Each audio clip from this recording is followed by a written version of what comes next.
Hey guys, can everyone hear me?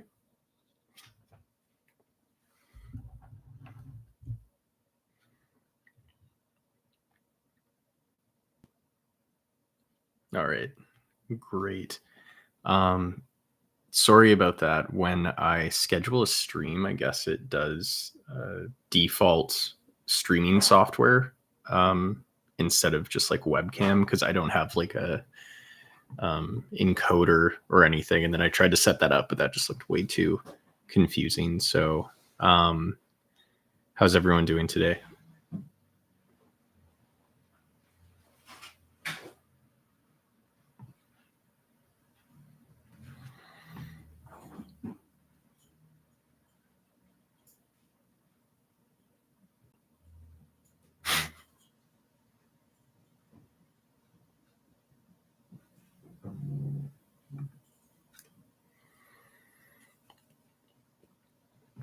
Yes, I'm Canadian. What I thought I would do is kind of switch things around, because usually I've done these streams and you've asked me questions, but I'm curious. I was talking to Isaac about this. We're both curious.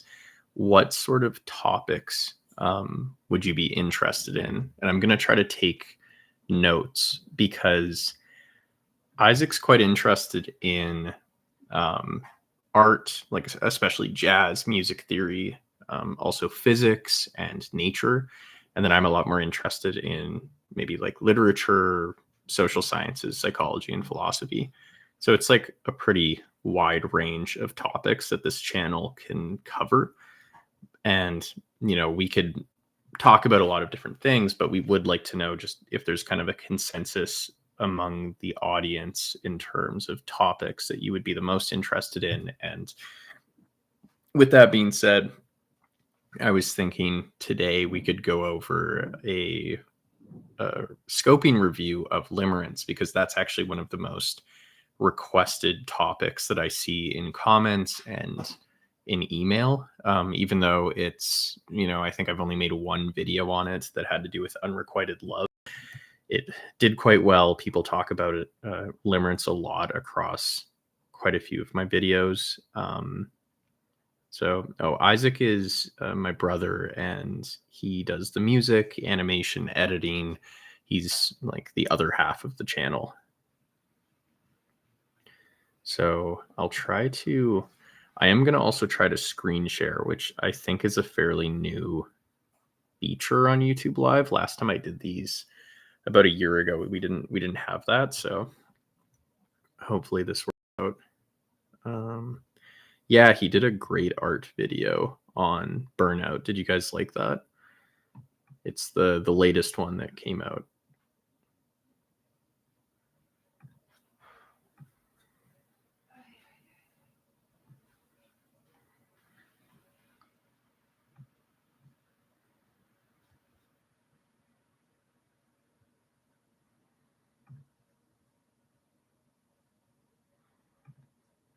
Oh, parasociality and limerence would be, yeah, that would be a pretty interesting topic.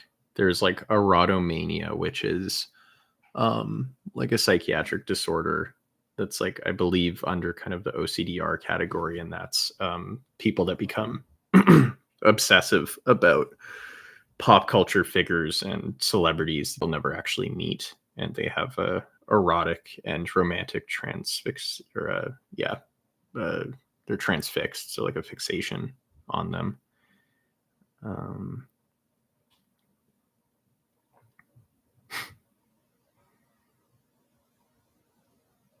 A video on structuralism. I had one planned a little while ago. That's like the other thing is sometimes I just want to make really kind of basic, fundamental, like educational videos.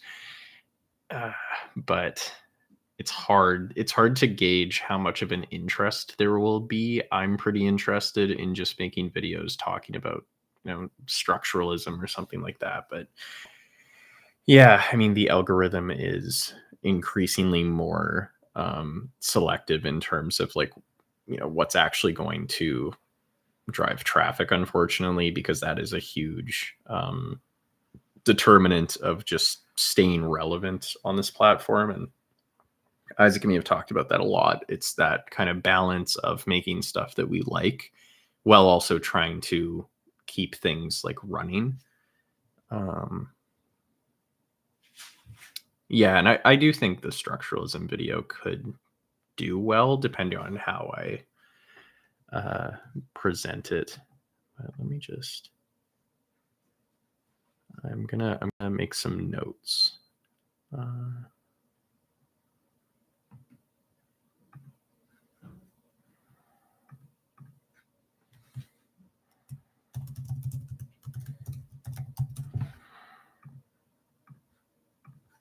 right, and let's see if I can share screen.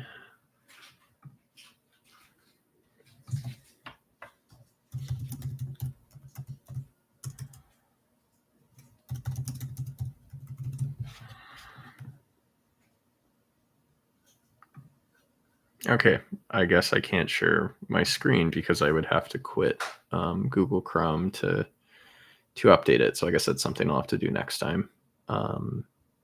But let's maybe start.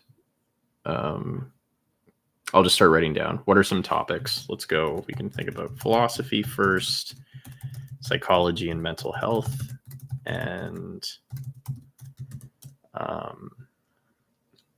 kind of, I guess, more like political and social, more critical theory, and maybe art. But starting with philosophy, do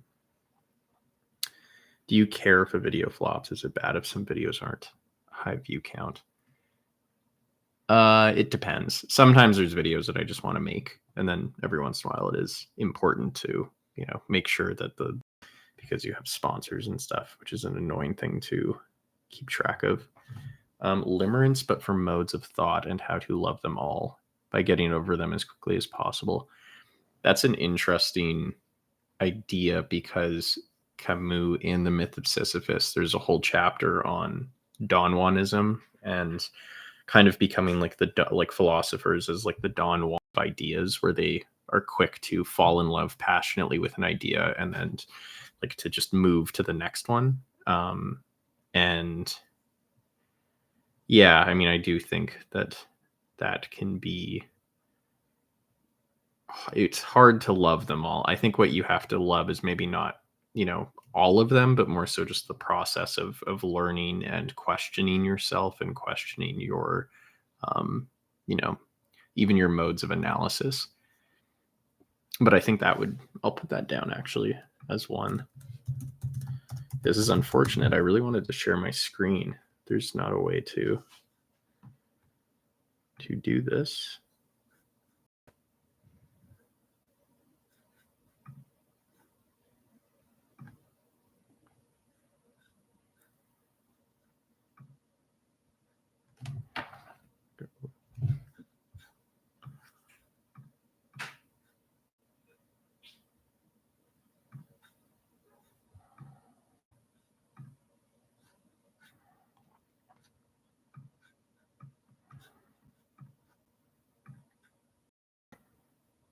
Would you be okay if I leave and then come back and I can rejoin?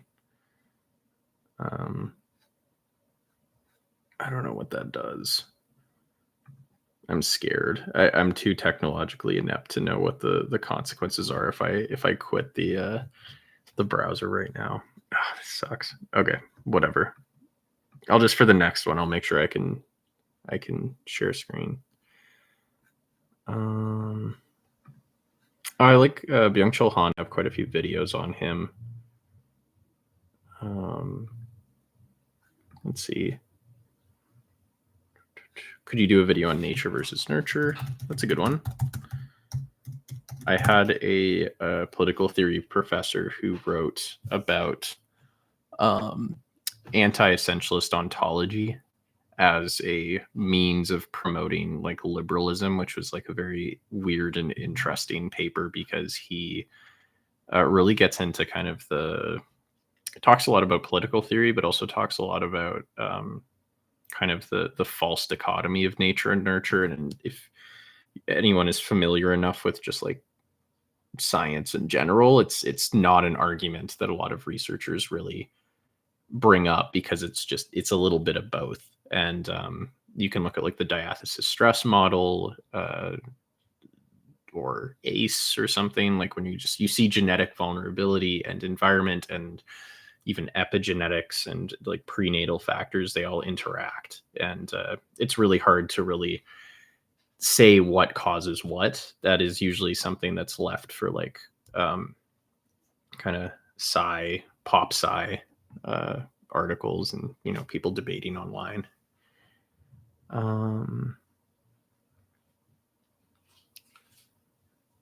More videos on the crisis of meaning in the manosphere. So I'd really recommend the podcast I did with Tatiana Schnell. She's like the leading researcher in mindfulness and in the crisis of meaning, kind of that whole area.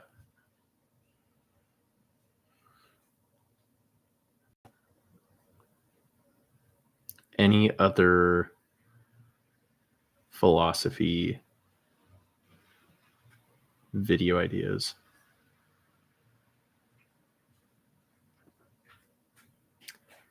How we define existence. Yeah, I would like to bring the channel back to kind of an emphasis on existentialism. That would be interesting. I kind of haven't read much existential philosophy in a while. I think last time was the Beyond Good and Evil, which it would be cool. I was wondering if you guys would like me to do streams where I am maybe going over some of these books, especially if you're not like familiar with somebody like Nietzsche, where most people know of his work through secondary sources. Might be useful because he is simultaneously accessible and also very easy to like misinterpret.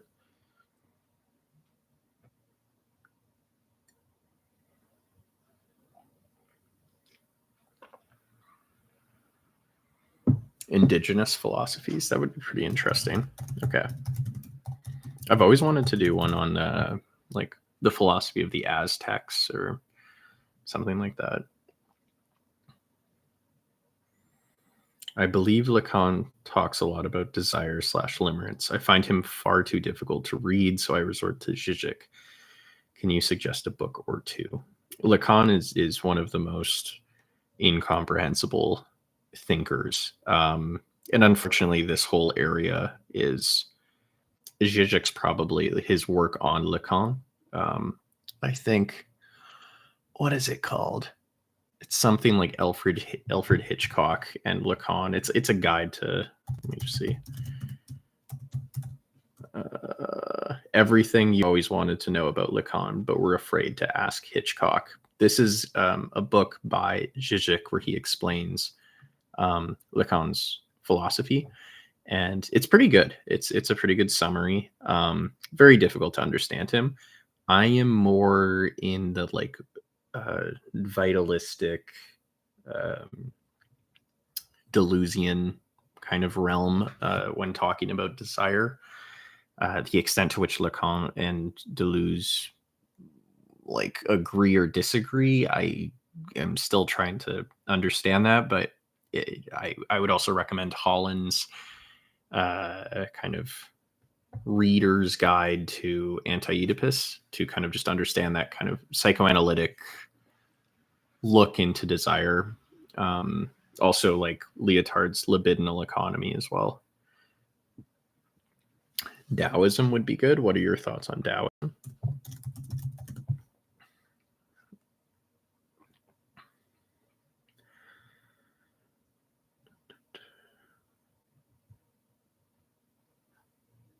Forced positivity. I do remember you bringing that up. Forced positivity.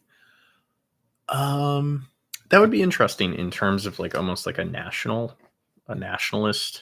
argument. That's the other thing is I remember Camus in one of his journals, his American journals, where he's taking the train from New York to Montreal, he talks about in the US, it is this kind of forced positivity. And he's comparing that to Europe, where there is this somber, shared grief and almost mourning in the culture because of the closeness they had with like so many wars and just terrible, uh, you know, revolutions and just social upheaval. And in the US there's like this happiness, but it was sort of an empty happiness that I think he called it. And yeah, I'd have to think about that. That's an interesting, um I think in terms of philosophy, like exploring that as a philosophy, that would be quite interesting. Forced positivity. Okay. What degrees do I have? I have a degree in psychology, and I'm doing my PhD in clinical psychology.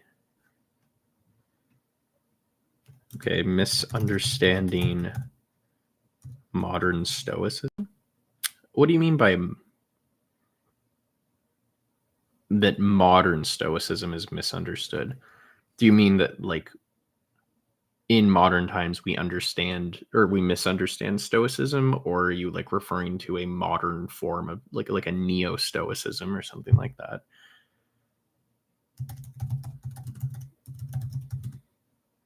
This person just said, do you think children? I don't know what that means.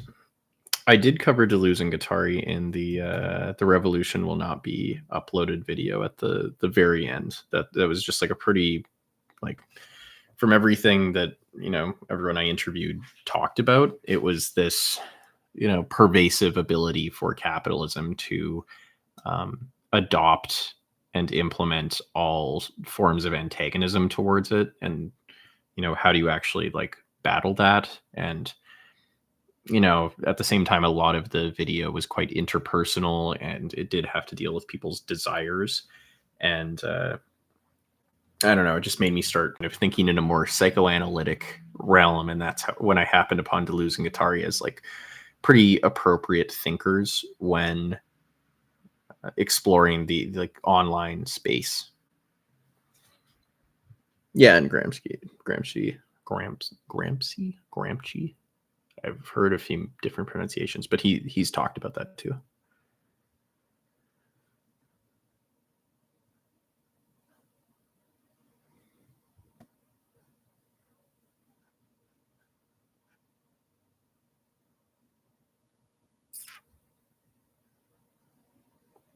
The value of myth.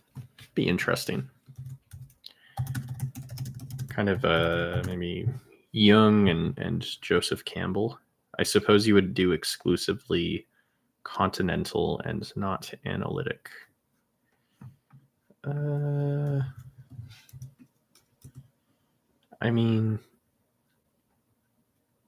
I would have to think of that. I do like Wittgenstein, but I guess I don't. Like, I mean, why do you say that also? Because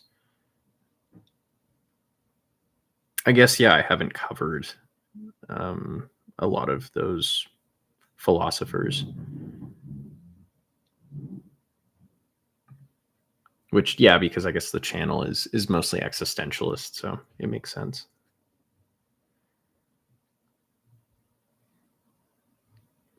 AI, yeah. So there's a very big video that will be in production soon. That is,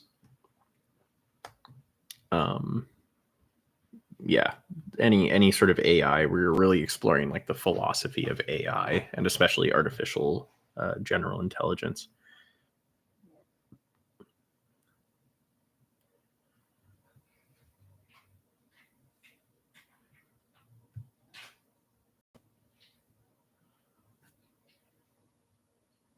Mutually assured destruction.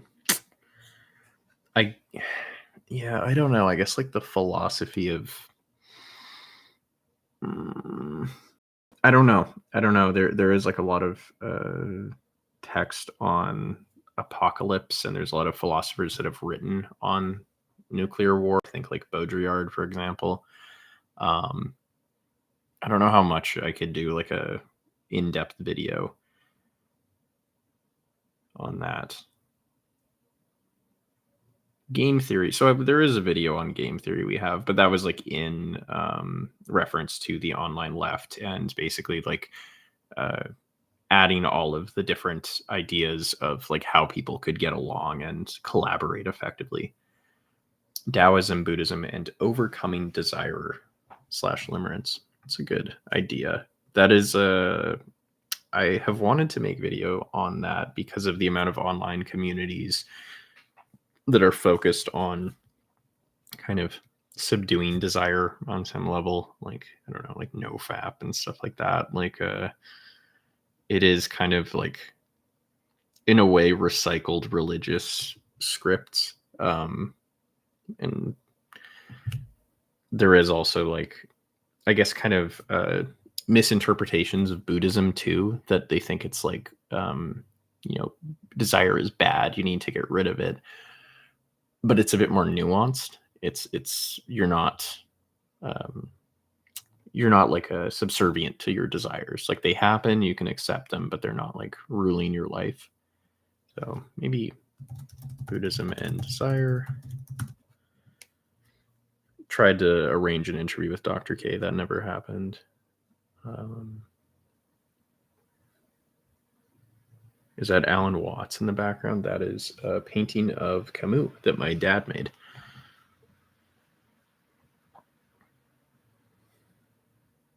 This is my place.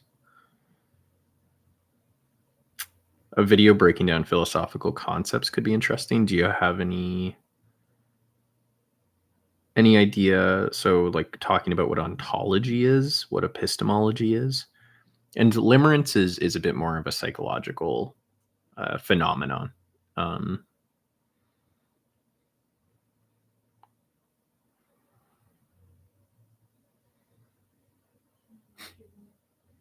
The subjectivity of science. I like that one.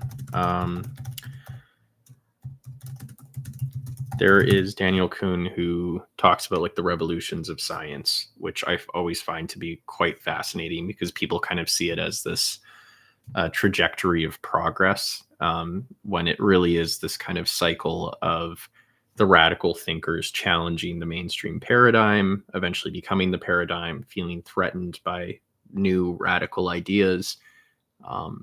And this can go back and forth, and it can sometimes be regressive.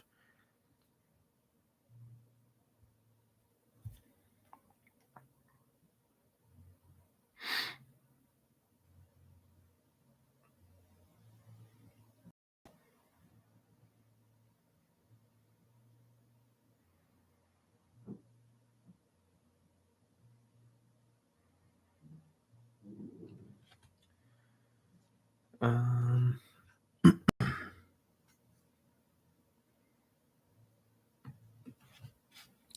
why has content these days slowly drifted towards self-growth, physical self-work from realistic pessimism? I mean, there's like a pessimistic response and maybe a bit more of an optimistic response. The pessimistic one is just, you know, it's more marketable. People are more willing to buy into hope. But I think the more optimistic one is that there already is kind of enough pessimism, and you know, what's wrong with at least making content that is promoting some positivity and some, you know, individual strength. Most change does happen at the individual level. Not to say that there's anything wrong with collective action.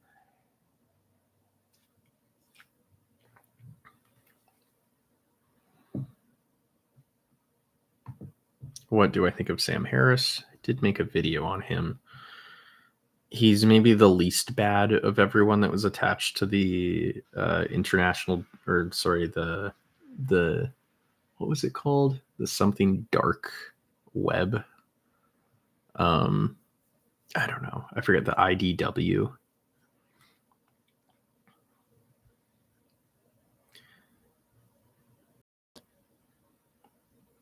Oh, how about a video on Mariology? Mariology.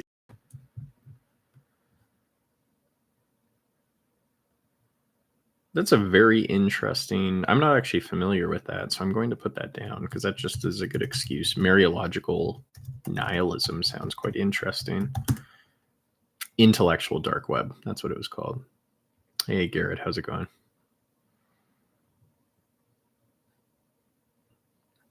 Okay, any other? We're in the philosophy category right now. Any other philosophical concepts, ideas that you would like to see covered?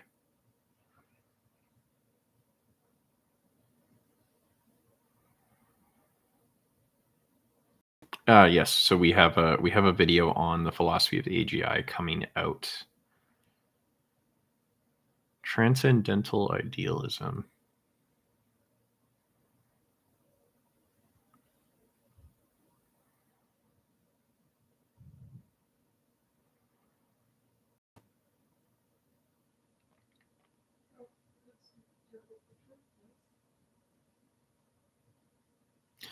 All right. So now we're going to move on to psychology and mental health, and this is maybe a bit more personal. What videos would you be interested in terms of psychology or mental health? So, psychopathology, uh, loneliness, depression, anything in that realm.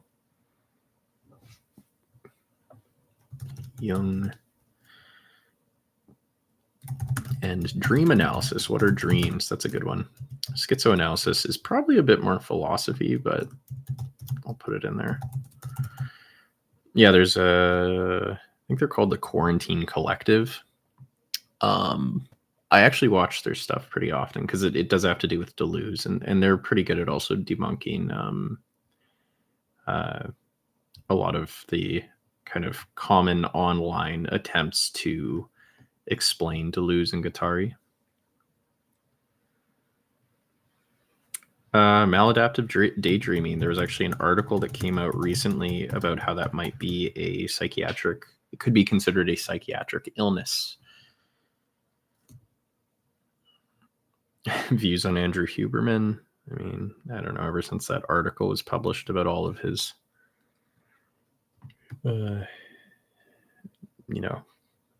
personal endeavors, haven't been huge fan of his work. Twice exceptional people, neurodivergent people who are geniuses. I have not heard of this concept.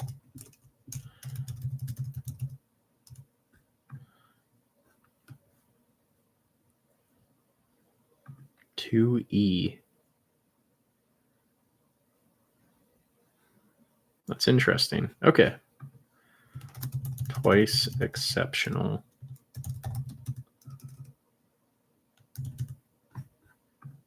It's an interesting one. Derealization. I do get that one a lot.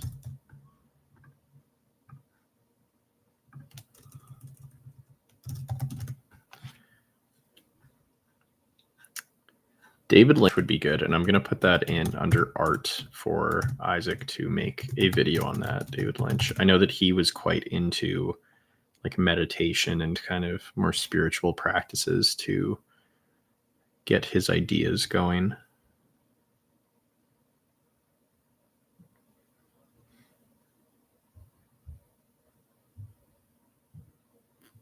Yeah, talking about psychoanalysis might be interesting, like what it is. Logotherapy.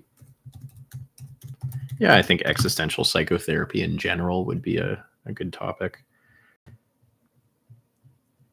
Angry Young Men is yeah, I haven't heard of that.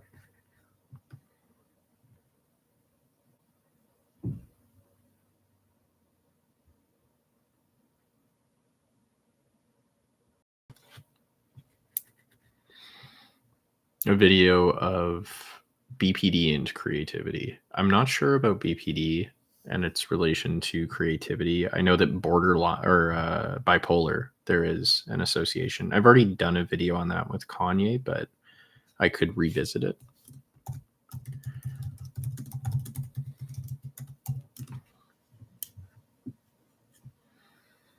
Okay, quite a few on dreams. Alcoholism. I also did a video on that with Hemingway, but I could expand it. Oh, and Carl Rogers.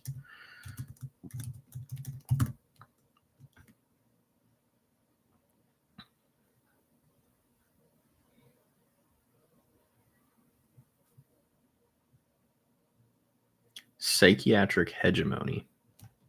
Interesting. Could you tell me more about that?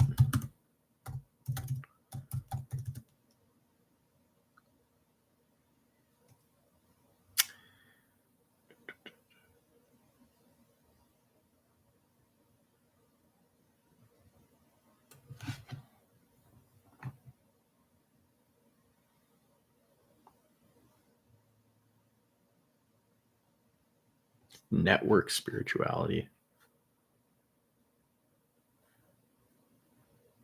Angry young men. Okay, wait. Angry young men. I'll look this up because that came up a few times.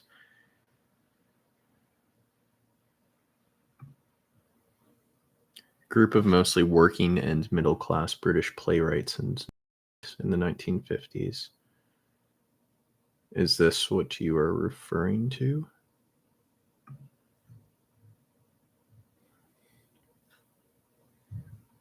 Yeah, I think antidepressants and medication in general would be an interesting focus, especially with like how the current administration in the U.S. is handling it.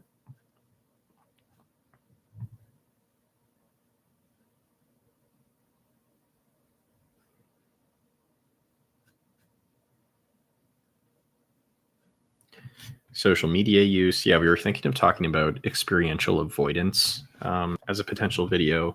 A lot of people do use their phones to avoid anxiety. It's kind of like a pacifier. And there's been research that links like early childhood trauma with like heavy engagement with short form content. So TikTok, YouTube Shorts, Instagram Reels.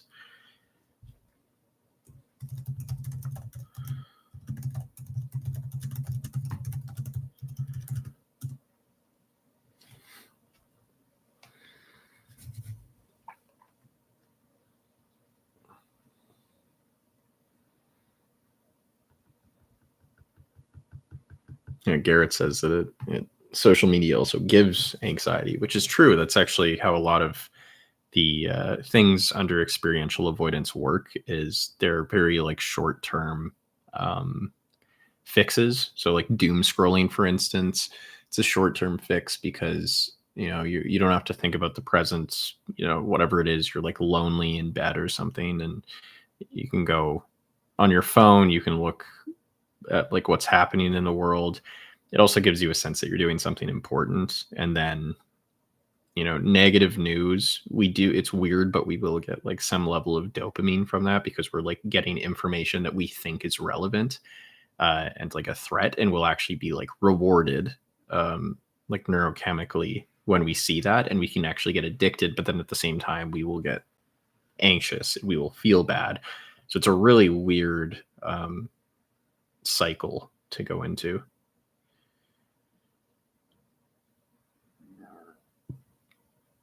Yeah, and honestly, like a video on doom scrolling alone might be interesting.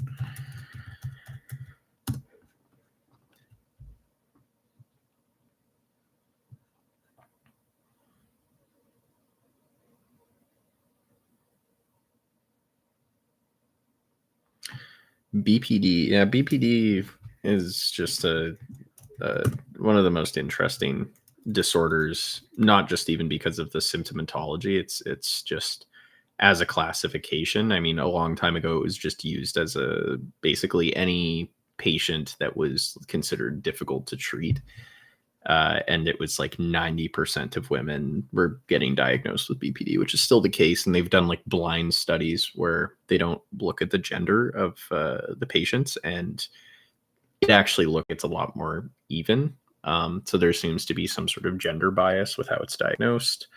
And then in terms of like the stigma in treating it, it's usually specific clinics with like DBT trained therapists, and they have like consultation sessions, and there's quite a bit of like contracts that are like written up to make sure that everything runs as smoothly as possible and everyone is accountable.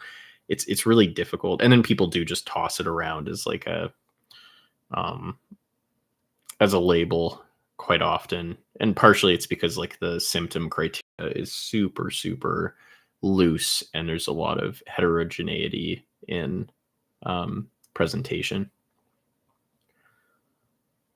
BPD people seem very immature, like grown children.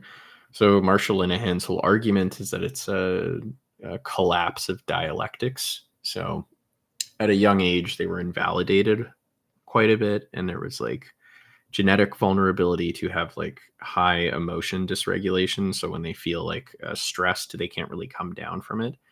And it's this like really bad mix makes it difficult for them to kind of see the middle ground in things. So they'll like really love a person, then really hate the person. They'll really love themselves, then hate themselves. And they're constantly looking at their environment to understand their own internal world because they were never really validated.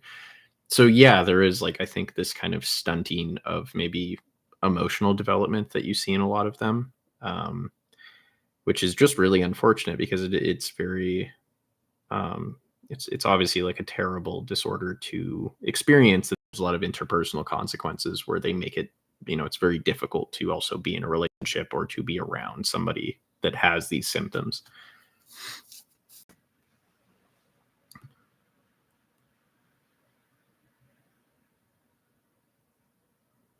I have BPD. It gets better in age, and also I'm less symptomatic when I'm single. However, a little more dead inside.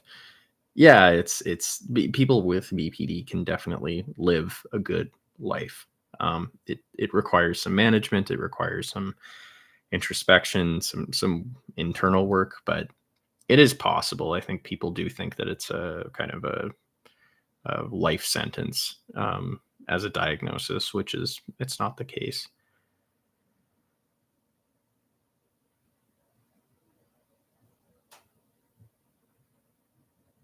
I think maybe like BPD and dialectics, like the dialectical philosophy of DBT, might be of interest. I think it's useful in terms of framing like beneficial therapeutic relationships.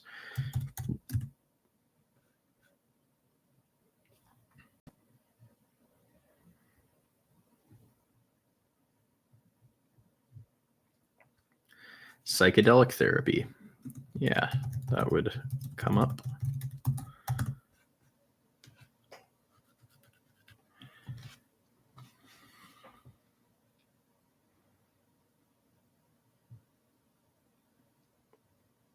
Okay, any other topics on psychology or mental health?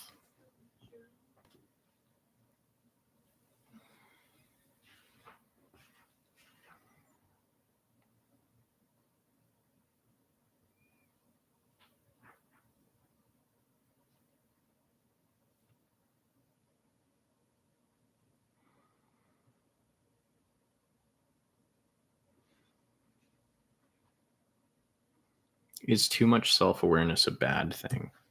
That's a good question. Mental flexibility. So there is an acceptance commitment therapy, this idea of psychological flexibility. And then in CBT, there's cognitive flexibility. So talking about something like that would be interesting.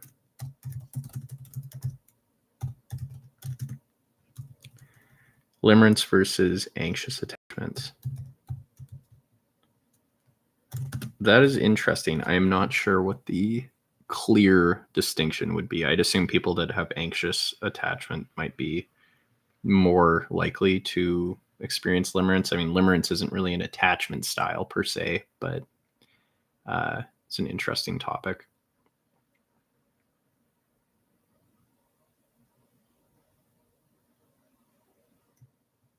Yeah, personality and personality development, big five. And neuroticism. Yeah. Yeah, we just learned about an intervention, the Unified Protocol, where it's just targeting neuroticism, and it looks at just in general the different disorders that are under anxiety disorders, and kind of just targets the unpredictability and uncontrollability that people that are high on neuroticism experience, and just teaching them to kind of sit with the anxiety and let it pass, because usually there's avoidant mechanisms that are keeping it up.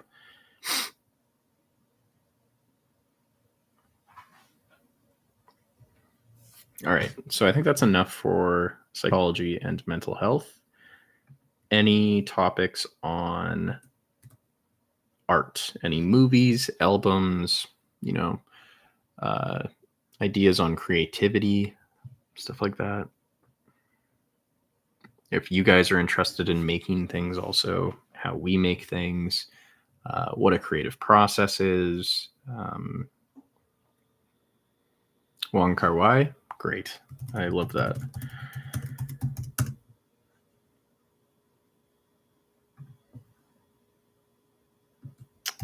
Sublimation in creativity is an interesting one. Freud wrote about Da Vinci avoiding sex as a way to channel his energy, despite there not being, I think, that much evidence of him actually doing that.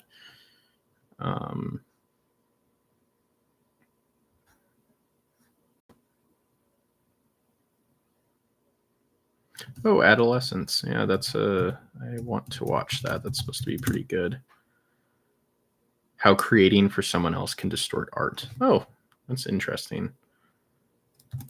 Making art for yourself versus others.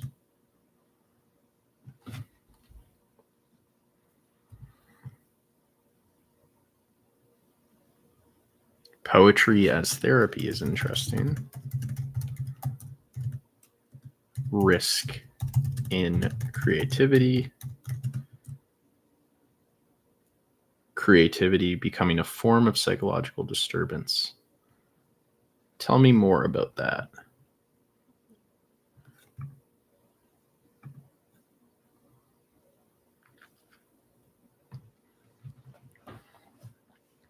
Oh, I'll add that to the psychology section. Is AI in psychotherapy? That's definitely an interesting topic. Yeah, I don't know. It's scary.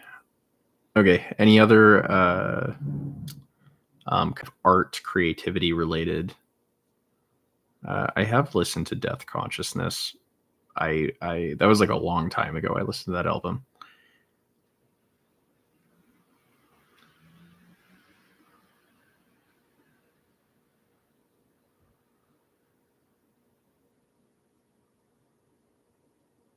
Watching sad, wrenching movies to help numb, for helping numbness of life. Could you explain this a bit more? That does sound interesting. Ethics of Ambiguity by Beauvoir. I will put that in philosophy.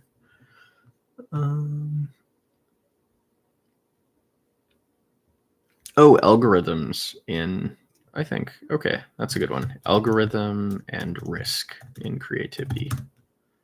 It's one that IZAAK and me have talked about quite a bit.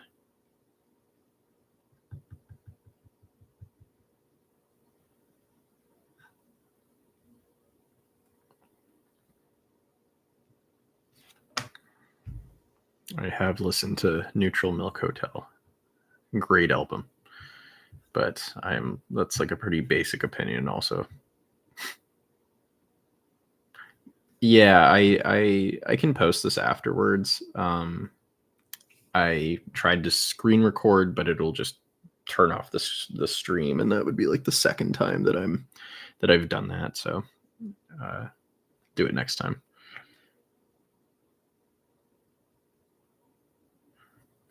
Association between psychological disturbance and art.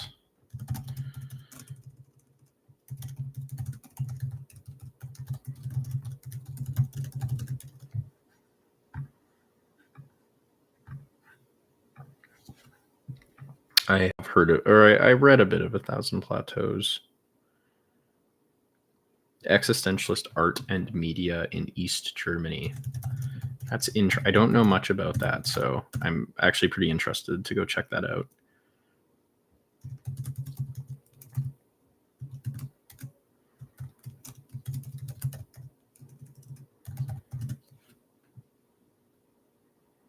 Oh, whether or not art is moralistic or not. It seems like you're all very interested in kind of existentialist movies and media. If you guys can recommend some, maybe books or movies. I was thinking of covering Nausea. I haven't read that in a long time. That's a pretty interesting book if you're interested in phenomenology. I think Bob Dylan would be great. Be a great topic. Bob Dylan and transgression.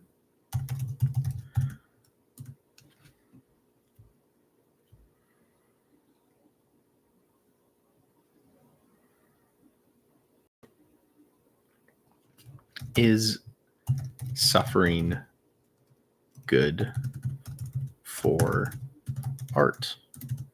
That's an interesting question also. I'm actually curious what you think.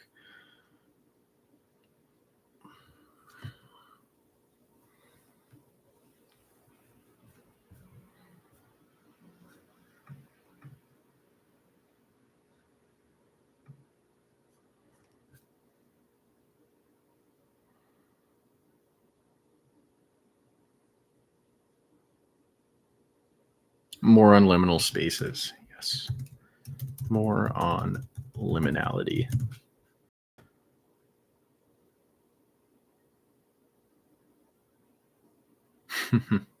Lana Del Rey, I wouldn't mind covering.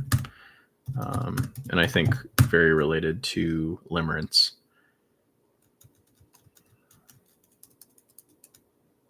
Suffering too substantially could be bad. Very true. Very good point. There is a Discord. It should just be in the channel banner. We have about 2,500 people on there. I never go on it, but it's a pretty strong community. Everyone talks to each other and seems to get along with each other.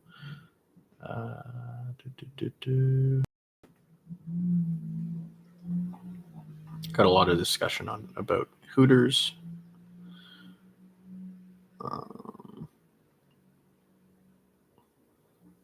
Spiritualism and jazz. That is a great idea. I don't know why, but it's making me think of like Alice Coltrane, that kind of whole Pharoah Sanders, that sort of genre.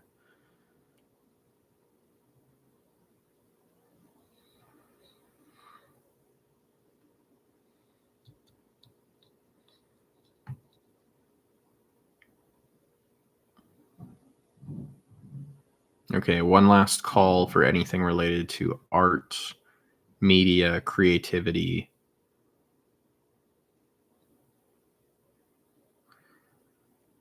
Turkish existential movies. Is this like a large genre? Neo-folk. I don't know why that's making me think of like Mumford and Sons, but I'm sorry if that's not what that is referring to.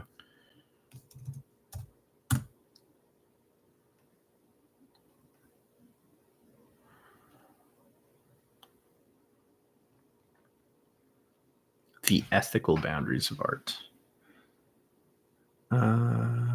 Iñárritu. Oh, I love his films.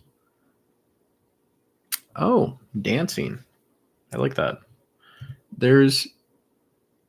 Maybe this is more psychology related, but how people can, perceive music on kind of a subconscious level, and then also how they organize like dance, how they can play music with each other. There's a lot of really good and interesting research on that.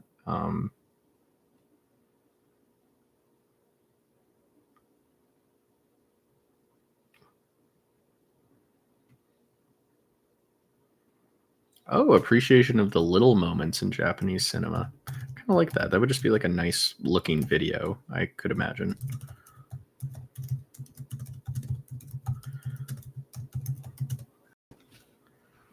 Is the art the artist? Classic.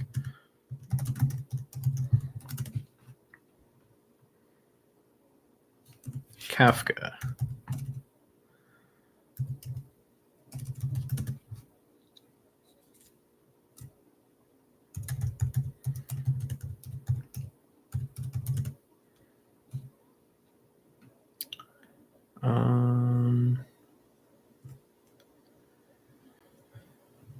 Yeah, I guess like an appreciation for disturbing art is a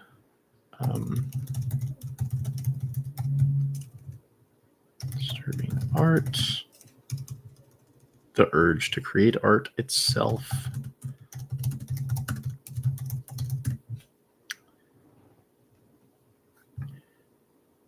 I guess, okay, I'm not the biggest anime fan, but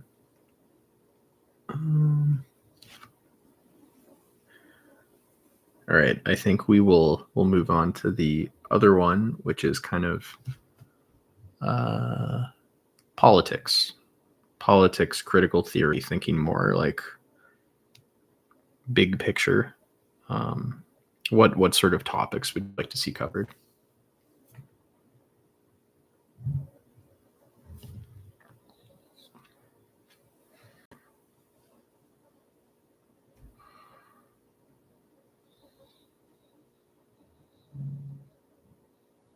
Oh, Bukowski.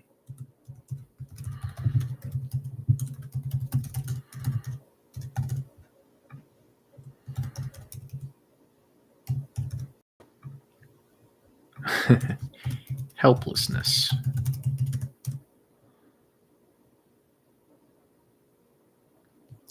Radicalism.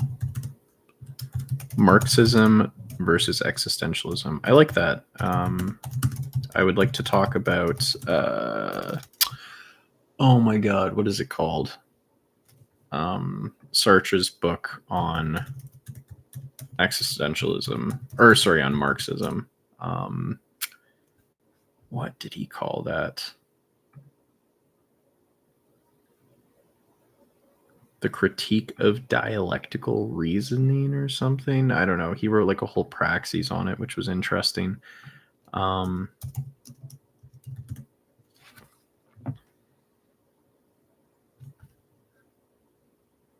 can we choose our calling? I mean, that's definitely more philosophy, but so I have a book coming out, and that a lot of it actually has to do with that. Is the extent to which we can actually choose our own desires, and what should we do with it, and can we cultivate them in a healthy way?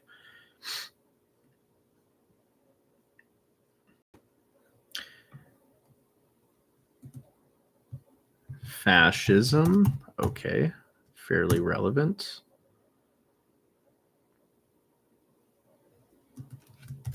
Hegemonic culture of capitalism.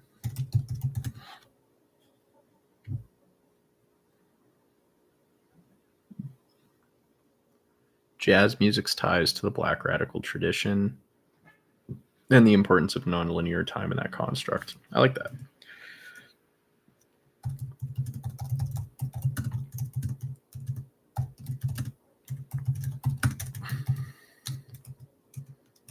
Authoritarianism and alcoholism. Are those like as in like one video? I'd like to hear how those two are related.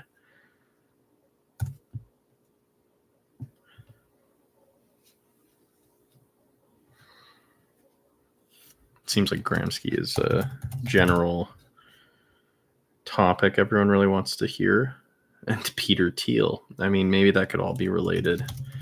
I have wanted to make a video on those guys.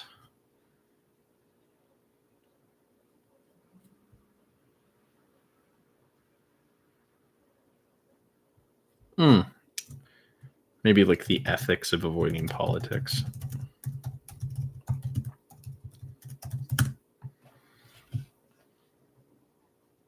Yes, that's what I was thinking. Curtis Yarvin and Peter Thiel.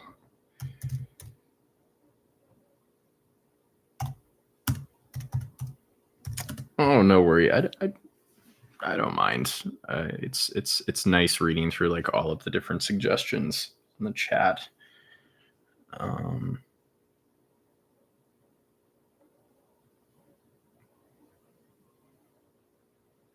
Historicity. I like that.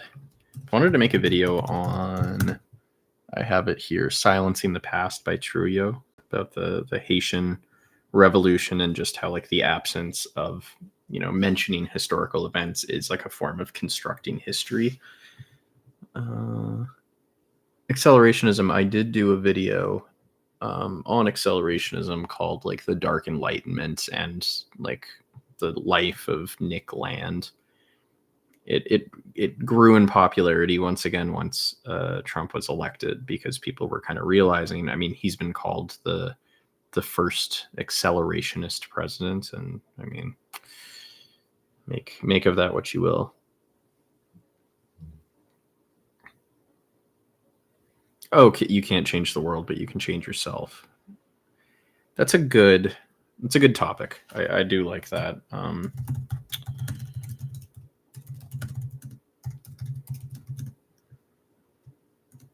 Psychocybernetics. That would be an interesting topic. I really like that book quite a bit. If who's those who are not familiar with it, he was a plastic surgeon, and he was curious as to why some of his clients, they would get plastic surgery and they would still just feel really bad about their appearance. So he became really interested in the power of self-image. And he made this kind of, probably one of the first real like self-help books. And it's a pretty effective self-help book. I feel like most books in that genre really are just kind of rip-offs of this one book. And I'd recommend reading through it if you have issues with confidence and self-esteem.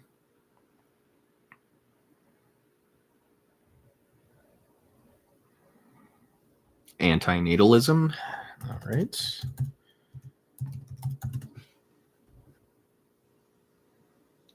I have read Fanged Numenon, but like not all of it.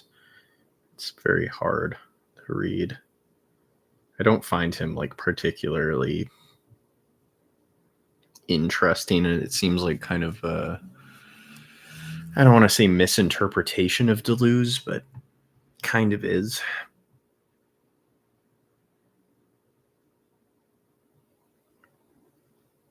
Okay, you know what? I'm realizing that maybe I should have like a fourth category, which is just maybe more like practical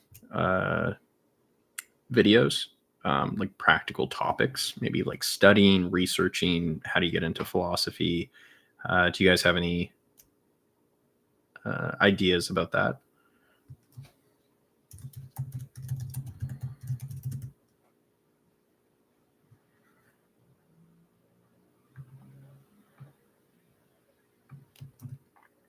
How to read might actually be kind of a funny. I like the title, and it's actually important. How do you read critically? How do you read so you can retain the information and get the most out of the material?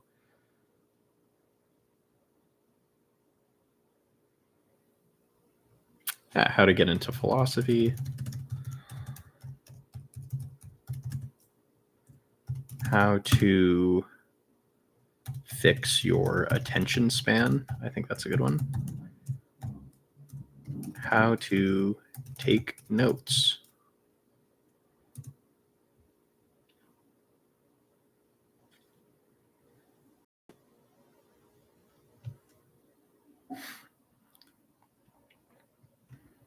Yeah, just general book recommendations. That might be what these streams turn into.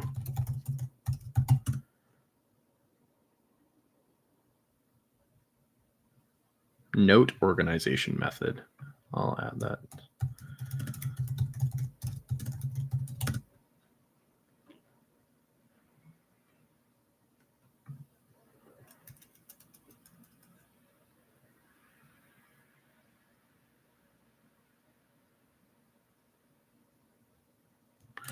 Reducing screen time. I mentioned it in the last stream. The video I really liked that came out recently was by Eddie Burbank.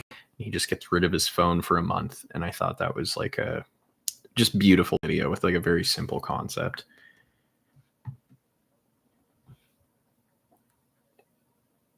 How to be human again. That's a not. I like that idea. How to be human again.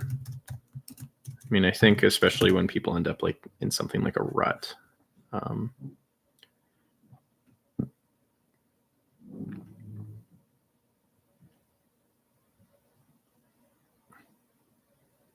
how to find time. So time management. Yeah.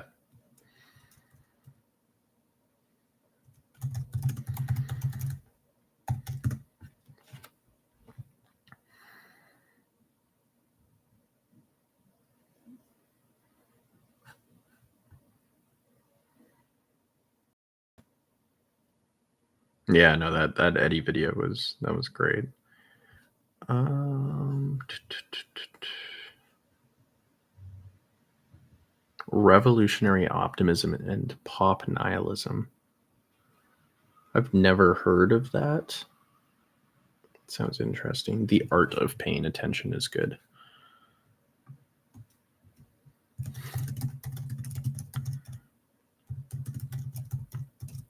The pursuit of forgetfulness. You guys are great with coming up with titles. Wow.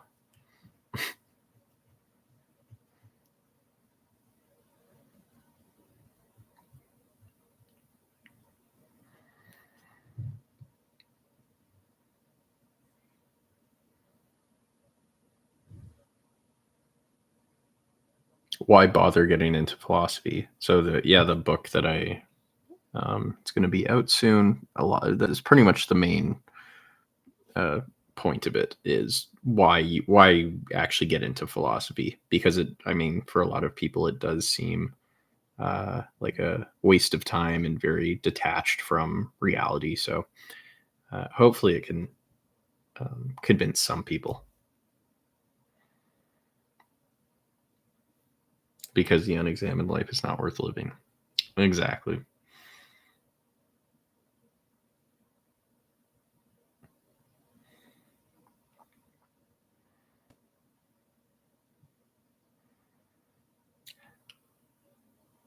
Moral development is an interesting one. Huh. Because you usually don't hear people want to, like, you hear it kind of vaguely, I want to be a better person, but what does that actually look like? How would you become a better person, quote unquote? And can you actually change values that might be antisocial in some sense?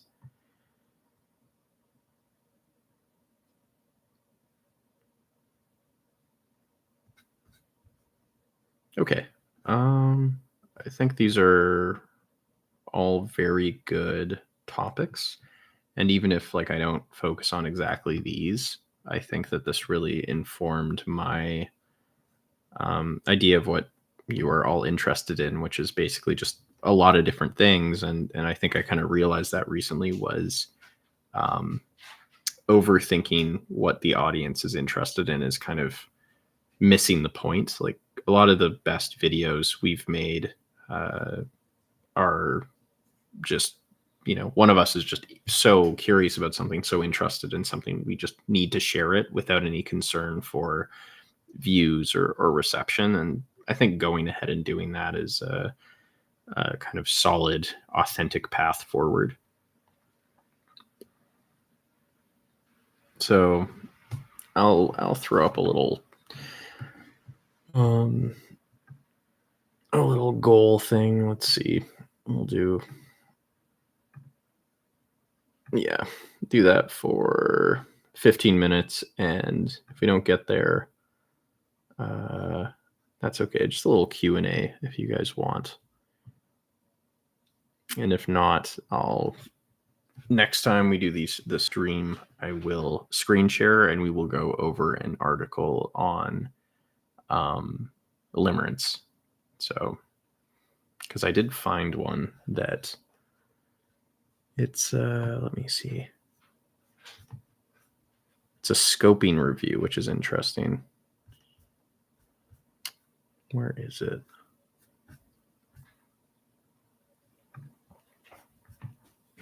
I mean, what exactly do you want me to cover on limerence? Also, that's what I'm curious about.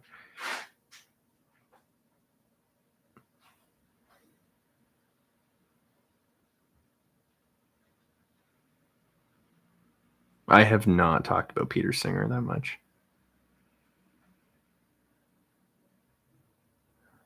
So you guys are interested in stopping limerence, and that's a hard one because it's like can be also addictive at the same time. It's you kind of turn the person into an addiction, and yeah, thank you, Zeke. So just four more, and I can do a Q&A. But yeah, no, thank you for all of the options gave today. Let me just see if I can find the paper I was looking at.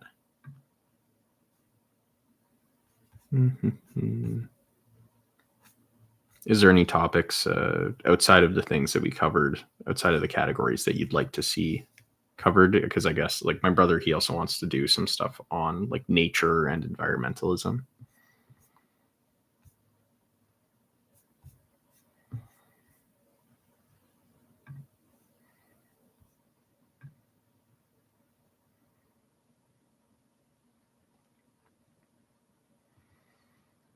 I don't actually know whether limerence is related to childhood trauma.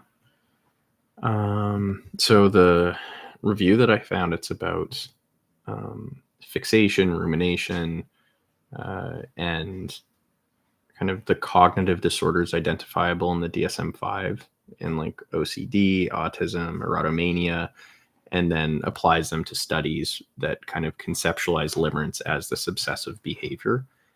And, they do talk about how there's very limited literature focusing on this state of unrequited and intense human emotion towards another person. And, this is kind of like, it's very new. This field of research is very, very new. And yeah, no, I'm going to next time 100% will have it so I can share my screen, and I think I'm understanding the settings for streaming just slightly better each time.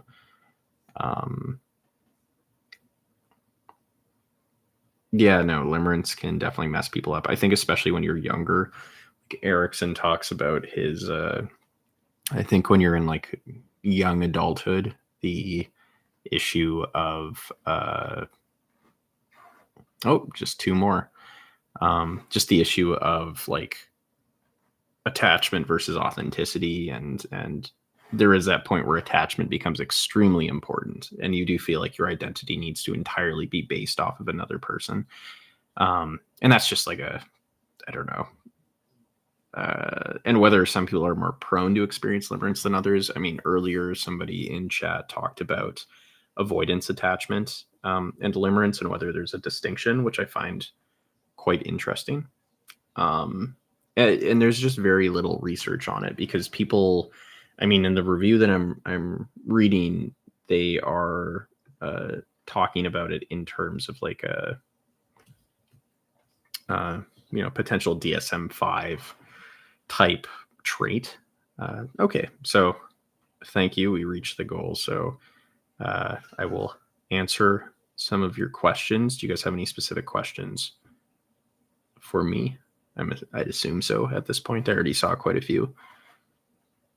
Is limerence always romantic / sexual? From my understanding, no. You can be obsessed about somebody. It's like the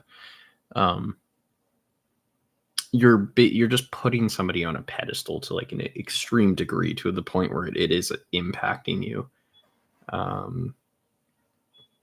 But the majority of it is sexual and romantic. Have you ever heard of the freedom model for addiction? Oh, that would be a really good. Addiction is a video that I would really like to talk about, like the moral implications of addiction and so forth. I haven't heard of the freedom model now. Do you feel a bias to study more about things you see in yourself? I guess so, because you have that familiarity, but then I think sometimes it can be too much, and it's nice to sometimes just like study things. I took on a research paper on a topic I had very little, I guess, personal knowledge or attachment to. I mean, I was interested in it though, and that was kind of nice.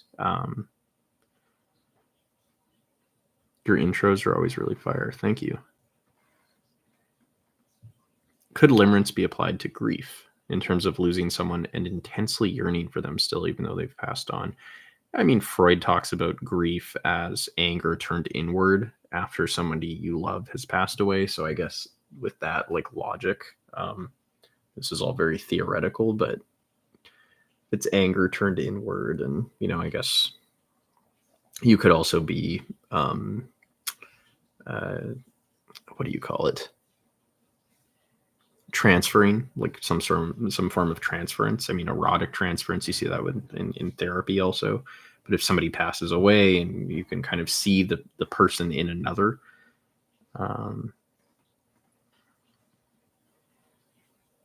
do you think the quality of your work gets impacted from that bias? I'm sure sometimes it benefits the quality and sometimes it reduces the quality. I mean, it causes blind spots that could be beneficial or not.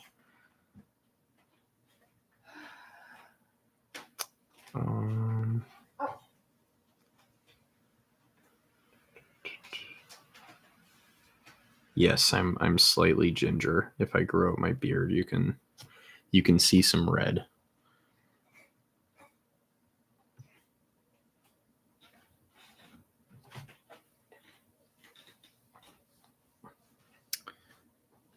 Yeah, social psychology is very interesting. My lab is partially focused on social psychology, not explicitly. And Irvin Goffman is, one of the kind of best people to go to in terms of understanding social psychology and like the idea of performing socially. Have you ever talked about astrology on your channel? I have not. I'm curious what sort of videos you guys would like to see. Am I an antinatalist? Not personally, but I can see like the arguments raised in support of it. Any thoughts on the loss of vibe psychologically? Because I haven't caught a vibe in ages and it's devastating. This, not a clinical term, but yeah, I mean, I get it. Like, you can kind of just feel a little bit off and not entirely be able to define why, but I'd like to hear you talk more about that. Does your brother record the music himself? Yes. Please check out his channel. He's great.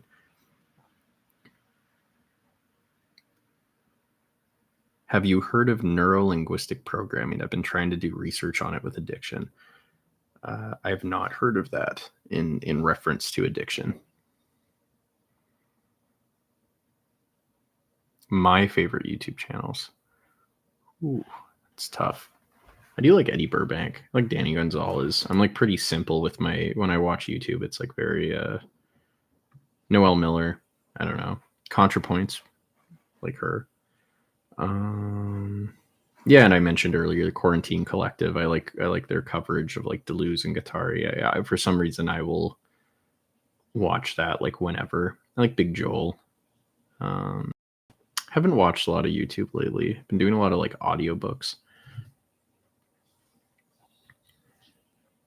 If Nietzsche was alive today, what do you believe he would be involved in? I don't know, probably like 4chan or something.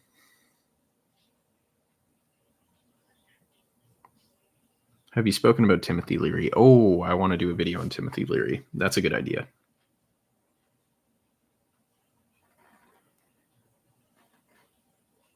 Can you get over your feelings for someone and still be limerent towards them in some way? I mean, I do think getting over feelings involves some level of, recognizing that the person isn't who you think they are, because like nobody could ever be as amazing as you build them up in your mind. Can you talk of Russ Cole, True Detective Season 1? I have a video on the philosophy of True Detective that I'd recommend checking out. I use that show to consistently refer to concepts. It's just such a well-written show. No worries if you missed the last stream. If that's what you mean, I'll be doing this more often now that the summer's coming. Is there a way to prevent limerence and putting someone on a pedestal? Probably. I mean,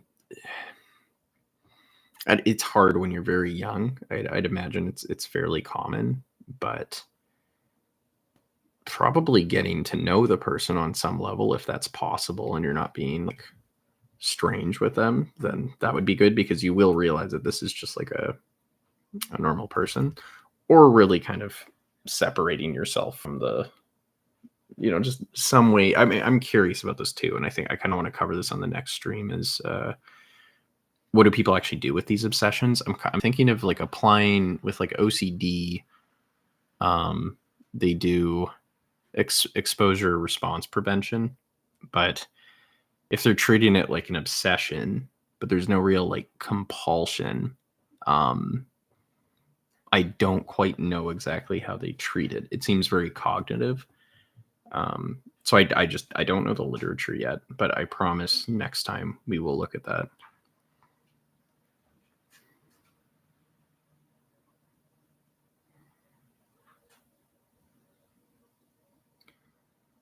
Thoughts on the show House MD? I know my dad just watched all of it, and he said that it was really good at the start, and then the quality declines later on. But I cannot speak on it.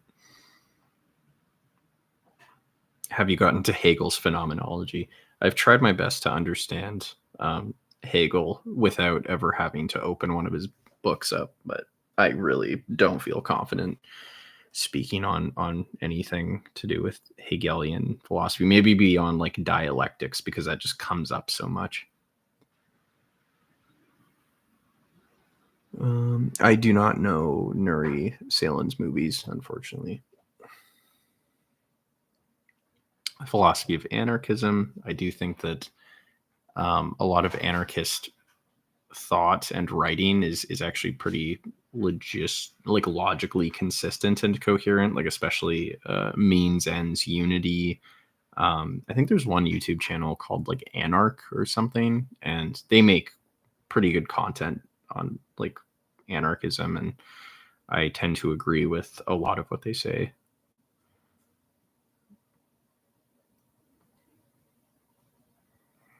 Which one is more harmful for the limerence? Actually getting the attention and dating the person that's the subject of your obsession, or them ignoring you or even outright rejecting you?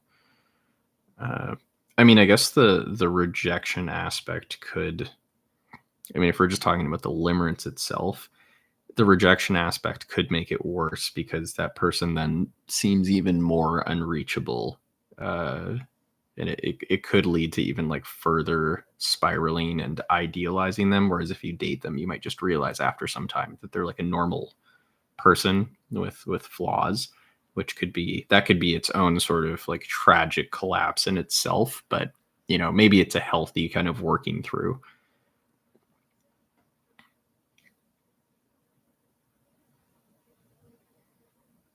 No, I need to get newer glasses. I didn't have glasses for a while, and I found them, which is just nice because I have less of a headache now. But they're constantly falling off of my uh, falling off here, and I keep having to push it up. And yeah, I need to get new glasses.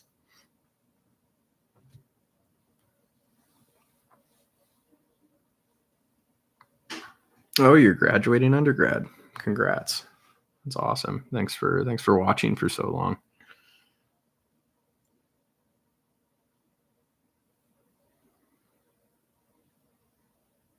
Is limerence promoted by pop culture? 100%. Like most romantic songs are talking about how like the other person is like the literal like I don't know. I'm thinking of I don't know. Yeah, like I don't know. There's so many songs where it sounds like this person is like their life support basically, and that's like nice in some contexts. But I think you listen to that enough, you can start to kind of adapt that as your reality.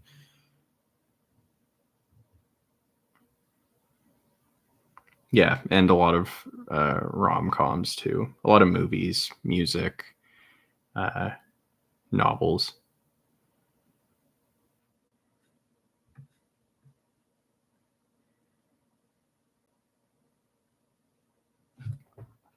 Can you all hear me? I just got disconnected.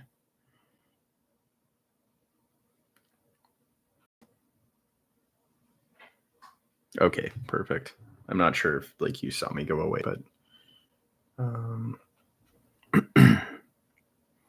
all right. I'll ask a few more questions, then I'm gonna dip because it's a little late.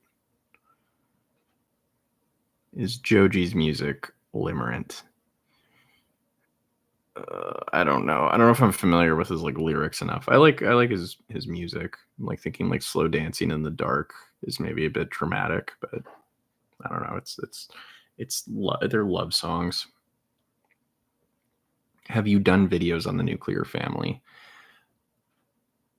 That would be a pretty intense topic to cover. I think that's definitely one of the like when you read into Deleuze and Guattari a lot and like more like leftist thinkers, they directly attack the nuclear family as kind of the boot camp for training children to uh like survive under capitalism, and it's like a very dark um idea of the family, which is very unsettling for a lot of people. So I don't know personally if I'd actually want to make a video on that, but if enough people want to hear about that.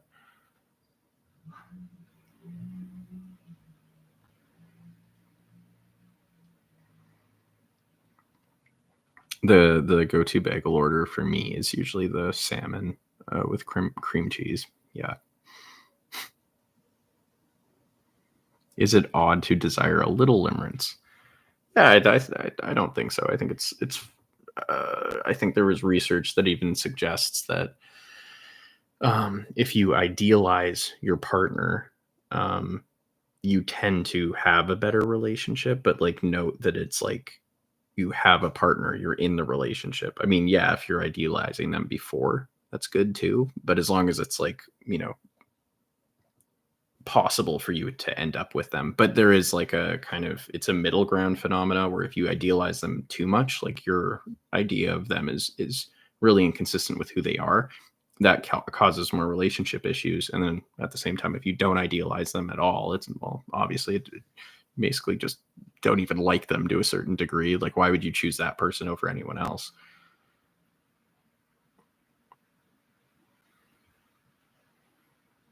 Yeah, keep a little magic, but don't be delusional. That's kind of the gist of that study. Yeah, you do need to admire your partner a little, ideally.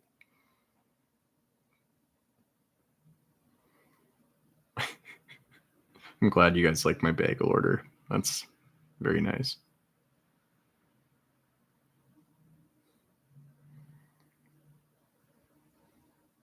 Yeah, and I think it's natural after a breakup or something, you'd want to experience some sort of limerence just because getting that feeling again of kind of a special connection, or maybe not even a connection, just a special someone is important, but also important to focus on yourself after that. Deleuze and Guattari, they talk about the nuclear family quite a lot. I mean, there's a lot of the Frankfurt School.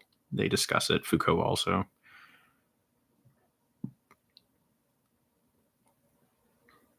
All right, I will take one more question. One good question to end it on. And I guess it could be focused on limerence since I did title the stream that.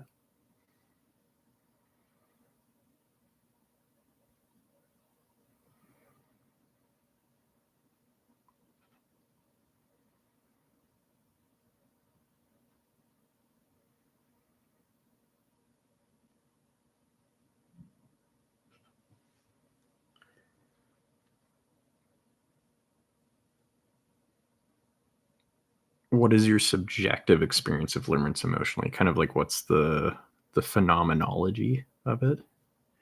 I'd imagine it's like, I mean, a part of it. I actually started talking to my research supervisor about this. Was the you kind of are in a flow state when you are around the person you have a crush on. Like time slows, you kind of get lost. Everything just feels very um, different, and it's like a transcendental or transformative experience being around them. And that can get addictive after a while. And in like flow states, Csikszentmihalyi, the kind of the psychologist behind flow psychology, talks about how flow states can become addictive, and this person can become an addiction after a while, especially if you can't develop an actual like human relationship with them. um, so yeah, I mean, the phenomenology of it explains the draw. It explains why people keep coming back. Like there is just this happiness, this excitement. You lose yourself in the other person, which is quite compelling if maybe you're not happy with yourself. So it's always important to keep that in mind. Is why do you feel this way beyond just like, let's consider maybe this person isn't everything that you think they are. But I think I'll leave it on that. Thank you everyone for um, asking me those questions, for telling me what sort of topics you'd like to hear, and yeah, really appreciate all the support. And I'll see you probably. I'll try Tuesday and Saturday is where I'm trying to get the schedule, and just twice a week I think is a decent schedule. But yeah, take care, everyone.